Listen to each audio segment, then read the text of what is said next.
হযরত ওমরের রাদিয়াল্লাহু শাসনে প্রজাদের সম অধিকার। মিশর বিজয়ী সেনাপতি আমর ইবনুল আস তখন মিশরের গভর্নর। তার শাসনে মিশরের জনগণ বেশ শান্তিতেই কাটাচ্ছে। কিন্তু তার একটা বেয়ারা ছেলে তার ন্যায়পরায়ণতার সুনাম প্রায় নষ্ট করতে উদ্যত হয়েছিল।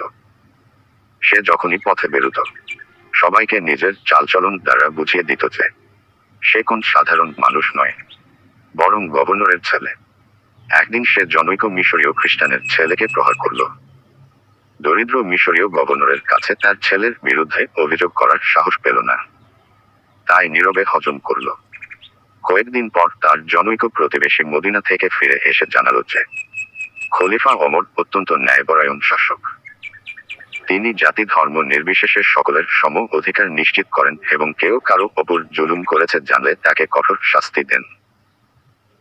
এ কথা শুনে ওই মিশরীয় খ্রিস্টান একটি উটের পিঠে চড়ে দীর্ঘ 17 দিন চলার পর মদিনায় খলিফার কাছে পৌঁছল এবং গভর্নরের ছেলের বিপক্ষে মোকদ্দমা দায়ের করল। হযরত ওমর তৎক্ষণাৎ হযরত আমর ইবনুল আস ও তার ছেলেকে মদিনায় ডাকিয়ে আনলেন। অতঃপর বিচার বসল। সাক্ষ্য প্রমাণ দ্বারা হযরত আমর ইবনুল আসের রাদিয়াল্লাহু ছেলে দোষী সাব্যস্ত হল। খলিফা ওমর রাদিয়াল্লাহু অভিযোগকারীর ছেলেকে দেখিয়ে বললেন, সে তোমাকে যেভাবে যে কবার প্রহার করেছে তুমিও সেই কবার তদ্রূপ প্রহার কর।